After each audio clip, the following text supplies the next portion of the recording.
Imagine this scenario. A nursing home resident has no teeth and has swallowing difficulties. The nursing home knows it. In fact, the care plan's pretty good. No solid foods, mechanical diet only. Now that means the foods are chopped up, ground up, pureed, or mashed so that the resident can safely eat it. However, on this date, the resident for some reason is given a pork chop. There's no employee present to help them eat or to notice that they have the wrong food. So the resident does his best and tries to eat it. 10 minutes later, he's dead, having choked on food that he was never supposed to have.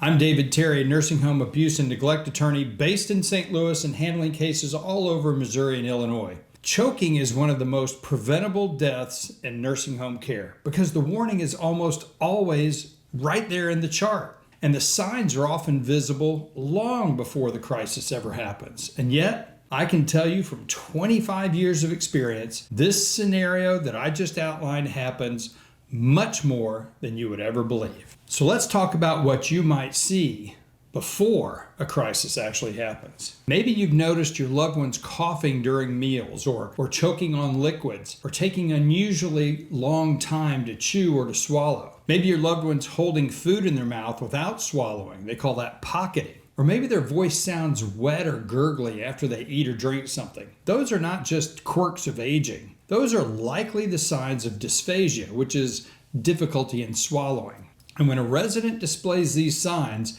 the facility is expected to assess the risk, build it into the care plan, and then supervise accordingly and to pursue care accordingly. And if you're seeing these signs and the facility's never mentioned a swallowing evaluation, that conversation needs to happen today.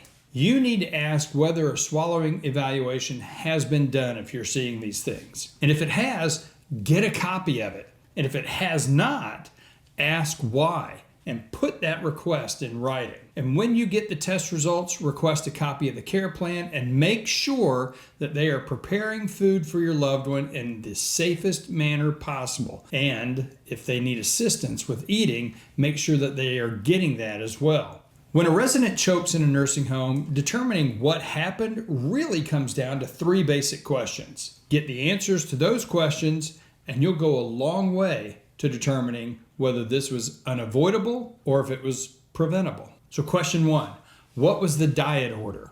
If a resident has swallowing difficulty, a speech-language pathologist typically evaluates and produces specific recommendations, things like food textures or liquid consistency, positioning when they're eating, and of course, supervision. Now those recommendations become physician orders, and that goes straight into the care plan. And once swallowing precautions are in the care plan, staff are expected to follow them.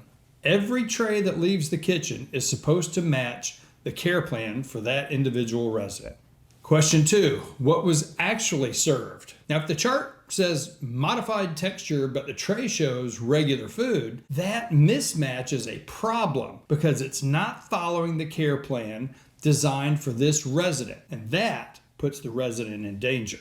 Question three, who was supervising? Every nursing home is required to ensure that each resident received the meal that is appropriate for them every single mealtime. Now some residents, they need someone positioned to either cue them to eat, to remind them to eat, or to even physically help them eat. To ensure resident safety requires staffing, and as we know, it's the facility that sets the staffing levels. And when those levels are not enough to cover mealtime safely, the supervision the care plan requires sometimes just doesn't happen.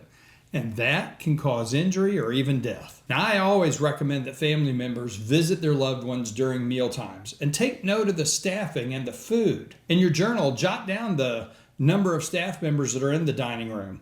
Make a note on whether those who need help are actually getting the help that they need. And was your loved one served the correct meal? If not, make a note of that and report it. And write these things down. And if there are problems, talk to the administrator about it. And after a choking event, the facility is required to create documentation promptly. There should be nursing notes that are sufficiently detailed to identify exactly what happened. The physician and family members are to be notified as well. If this happens to one of your loved ones, request these records and compare the reality of what happened to the reality of what was supposed to happen that's identified in the care plan. If the care plan says modified texture and supervision, but the chart describes regular food and they can't identify the employees that were in the room assisting the residents, then the chart already contradicts itself. If the facility will not produce records, document that refusal in writing. Oh, and by the way, even though nursing home notes are supposed to be sufficiently thorough for a third party to identify exactly what happened during the event, many nursing homes will instruct their staff to just barely describe the incident so as to prevent you from knowing exactly what happened. If they document specifics, they'll do so in a document called an incident report, and they will try to keep that hidden from you during a lawsuit. Now, whether your loved one has already choked or you're watching Mealtime and something doesn't look right to you, don't wait. If you're worried now, ask the facility directly. Has a swallowing risk been assessed? What is the current diet order? Is supervision required? Who is responsible for making sure the tray matches the plan? Now, the earlier you ask these things, the better your chance of fixing a potential problem before it becomes an emergency. And if a choking event has already happened, request all records in writing and keep copies of those. Write down everything the facility told you. Write down when they called, what they said, what explanation they gave. And don't sign any documents that the facility may put in front of you without an attorney reviewing them first. And if you're not satisfied with the facility's response, I recommend that you file a complaint with the state agency that oversees nursing homes in your state. In Missouri, that's the Department of Health and Senior Services. In Illinois, it's the Department of Public Health. And if you're in a different state, look it up. Your state's going to have an agency that oversees nursing homes. If your loved one has choked in a nursing home and suffered a serious injury or death, you're certainly welcome to call our office at 314-878-9797.